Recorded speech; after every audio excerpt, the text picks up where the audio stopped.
यह एक real event है। 14 अगस्त 2005 सुबह का वक्त था। Next flight 522 Cyprus international airport से ग्रीस के एथेंस इंटरनेशनल एयरपोर्ट जाने के लिए तैयार थी। सुबह के लगभग 9:07 पर फ्लाइट ने टेक ऑफ किया। उस समय में 115 और 6 क्रू मेंबर सहित 121 लोग फ्लाइट में सवार थे और इसे उड़ा रहे थे 58 वर्षीय जर्मन कॉन्ट्रैक्ट बेस पायलट हैस, जिनके पास ऑलमोस्ट 15,000 फ्लाइट का अनुभव था। वहीं एक सज्जन को पायलट के तौर पर मौजूद थे। उनको भी बहुत फ्लाइट उड़ाने का अनुभव था। वहीं फ्लाइट अटेंडेंस का काम एंडी संभाल रहे थे। उड़ान भरने के 5 मिनट बाद यानी 9:22 पर प्लेन 12,000 फुट की ऊंचाई पर पहुंच गया और पहुंचने के बाद ही प्लेन में एक अलार्म बजता है। अलार्म की जांच की गई तो पता चला कि ये एक take off configuration warning alarm था, जिसे देखने के बाद दोनों पायलट सरप्राइज हो गए। बिकॉज टेक ऑफ अलार्म तभी बजता है जब प्लेन ग्राउंड पर होता है और उड़ान भरने के लिए तैयार नहीं होता है। ऐसे में 12,000 फीट की ऊंचाई पर इस अलार्म के बजने का मतलब दोनों पायलट को समझ नहीं आ रहा था। सिचुएशन की गंभीरता को समझते हुए उन्होंने एयर ट्रैफिक कंट्रोल से कांटेक्ट किया और उन्हें बताया कि उनके फ्लाइट में कॉन्फ़िगरेशन अलार्म बज रहा है। पायलट ये सब बता ही रहे थे कि इतनी ही देर में प्लेन के कॉकपिट में मौजूद कंट्रोल पैनल पर कई सारे अलार्म एक साथ बजने शुरू हो गए। इन अलार्म की आवाज़ के कारण पायलट की आवाज़ पीछे तक पहुंचना भी बंद हो गई। इसके साथ ही प्लेन का मास्टर क्वेश्चन अलार्म भी बजने लगा था, जिसका मतलब था कि प्लेन के कई सारे सिस्टम एक साथ ऑन हो चुके हैं। दोनों ही पायलट की प्रॉब्लम और बढ़ गई थी। उन्हें कुछ समझ नहीं आ रहा था कि सडन ये क्या हो रहा है। यह सब देखकर प्लेन में अफरा तफरी का माहौल बन गया। क्रू मेंबर लगातार यात्रियों को शांत कर रहे थे। सभी पैसेंजर को सांस लेने में भी काफ़ी दिक्कत आने लगी थी। ऑक्सीजन मास्क अपने आप ही नीचे आ गई। दरअसल जब प्लेन में ऑक्सीजन का लेवल कम हो जाता है तो ऑक्सीजन मास्क अपने आप नीचे आ जाते हैं। प्लेन 18,000 फीट की ऊंचाई पर था और पायलट बार बार एटीसी से संपर्क कर अपनी समस्या बताने का प्रयास कर रहे थे, लेकिन बात एटीसी तक पहुंच नहीं पा रही थी और कुछ ही देर में प्लेन का एटीसी से कनेक्शन पूरी तरह टूट गया। एटीसी ने बार बार फ्लाइट से संपर्क साधने का प्रयास किया, बट कोई रिप्लाई नहीं मिला। प्लेन लगातार ऊपर की ओर बढ़ता जा रहा था। नॉर्मली इस रूट पर फ्लाइट को लगभग 1 घंटे और 45 मिनट का समय लगता है, यानी करीब 10:45 पर इस प्लेन को एथेंस एयरपोर्ट पर पहुंचना था। 9:23 पर प्लेन 34,000 फीट की ऊंचाई पर पहुंच चुका था। इसके बाद 9:37 पर यह विमान एथेंस के फ्लाइट इंफॉर्मेशन डीजल में पहुंच गया। यह air traffic control team radio codes के जरिए इस प्लेन से संपर्क साधने की कोशिश करती रही, लेकिन उन्हें कोई जवाब नहीं मिला। अब 10:45 हो चुके थे और इस समय प्लेन को एथेंस इंटरनेशनल एयरपोर्ट पर लैंड करना था, बट प्लेन का अभी तक कुछ पता नहीं था।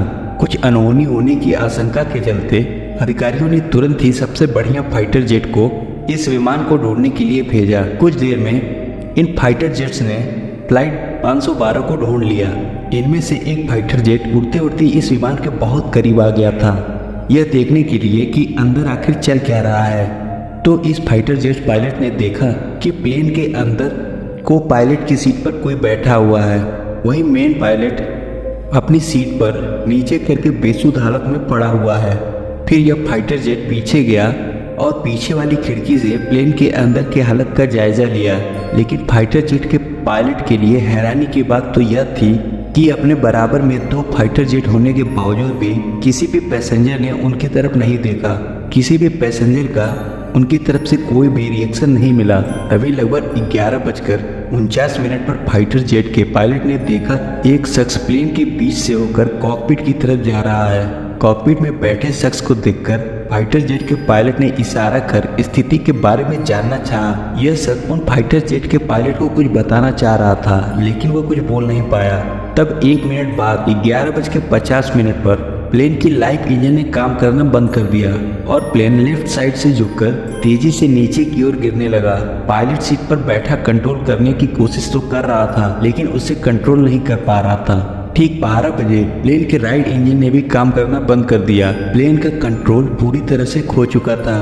12:04 पर प्लेन पहाड़ियों में जाकर क्रैश हो गया और उसके क्रैश होने के साथ ही इसमें सवार क्रू मेंबर सहित सभी 121 लोगों की मौत हो गई।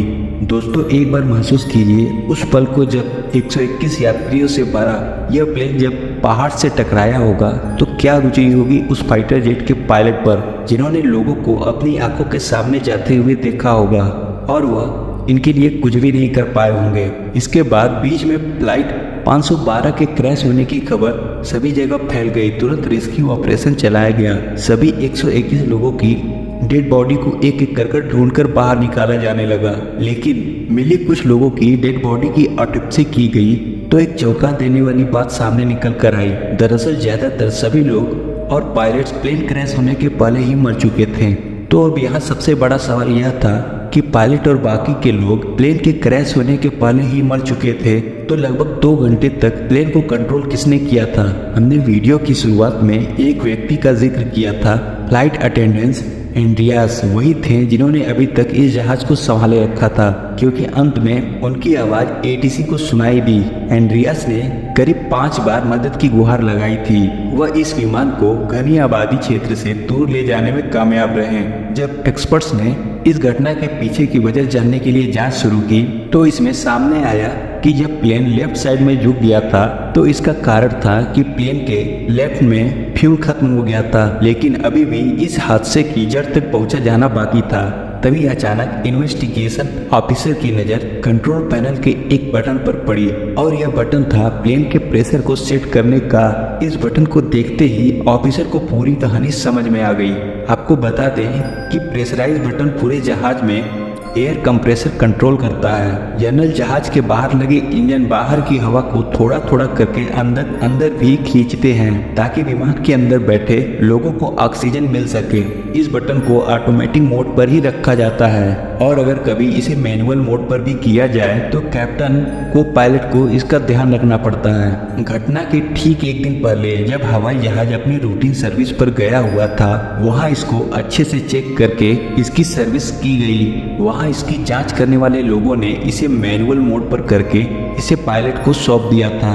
विमान के उड़ान भरने से पहले पायलट और को पायलट दोनों का इस ओर ध्यान ही नहीं गया कि उनके प्लेन का मैनुअल मोड चालू ही रह गया है और इसी कारण जहाज में धीरे धीरे ऑक्सीजन की मात्रा घटने लगी थी, जिसके कारण विमान में बैठे सभी यात्रियों को बेचैनी होने लगी और कॉकपिट में बैठे पायलट को यह अलार्म जब सुनाई दिया तो उन्होंने पीछे जाकर कारण जानना शुरू किया, लेकिन एक बार के लिए उनका ध्यान इस ओर गया ही नहीं कि प्लेन का प्रेशराइज बटन ऑन ही रह गया है। इस वजह से कॉकपिट में भी ऑक्सीजन का लेवल धीरे धीरे घट गया, जिसके कारण दोनों पायलट बेहोश हालत में पहुंच गए। विमान के अंदर ऑक्सीजन मास्क तो सभी यात्रियों को मिल चुका था, लेकिन पायलट सीट में ऑक्सीजन मास्क अपने आप नीचे नहीं गिरते, जिस कारण से दोनों पायलट बेहोश हो गए। प्लेन में मौजूद यात्री और क्रू मेंबर सहित अब एक एक कर सभी लोग बेहोश होने लगे, क्योंकि उनकी पैसेंजर सीट के ऊपर लगा मास्क केवल 12 मिनट तक ही ऑक्सीजन दे सकता था। ऑक्सीजन न मिल पाने के कारण सभी लोग धीरे धीरे दम तोड़ रहे थे। प्लेन ऑटो पायलट मोड पर बढ़ता जा रहा था। एक समय ऐसा आया जब प्लेन में मौजूद सभी सदस्यों ने दम तोड़ दिया, केवल एक को छोड़कर, और यह थे फ्लाइट अटेंडेंट एंड्रियास। आप यही सोच रहे होंगे कि आखिर एंड्रियास इतने लंबे समय तक कैसे जीवित रहे हैं। तो आपको बता दें कि वे एक स्कूबा डाइवर थे और एक स्कूबा डाइवर अपनी सांसों को लंबे समय तक रोक पाने में सक्षम होता है, इसलिए वह अब तक जिंदा रहे। लेकिन ऑक्सीजन न मिल पाने के कारण उनकी भी हालत खराब होने लगी, लेकिन जैसे तैसे कर वह कॉकपिट तक पहुंचे और प्लेन को कंट्रोल करने की कोशिश करने लगे। लेकिन यहाँ तक पहुँचते पहुँचते यह प्लेन यात्रियों की जगह उनकी लाशों से भर चुका था। एंड्रियास अंत तक प्लेन को कंट्रोल करने की कोशिश में लगे रहे, लेकिन दुर्भाग्यवश वो इसमें सफल नहीं हो सके और अंततः एयरप्लेन पहाड़ियों में जा टकराया और उसमें सवार सभी 121 लोगों की दुखद मृत्यु हो गई। इस घटना के लगभग 15 महीने बाद ग्रीस के अधिकारियों ने इस घटना की रिपोर्ट पेश की, जिसमें बताया गया कि इस पूरी घटना के लिए सिर्फ और सिर्फ एक बटन जिम्मेदार था, प्लेन का प्रेशराइज बटन, क्योंकि यह बटन उस वक्त मैनुअल मोड पर था। लेकिन जहां प्लेन रूटीन सर्विस के लिए गया था उन्होंने प्रेशराइज बटन को मैनुअल मोड पर कर दिया था, लेकिन इस बात की खबर किसी को भी नहीं दी थी। ऐसे में या तो उन्हें इसे वापस दूसरे मोड में डालना चाहिए था या पायलट को इस बात से अवगत कराना चाहिए था, लेकिन उन्होंने ऐसा कुछ नहीं किया। शायद अगर वो इतनी बड़ी लापरवाही नहीं करते तो उस दिन 121 लोगों को अपनी जान नहीं गंवानी पड़ती।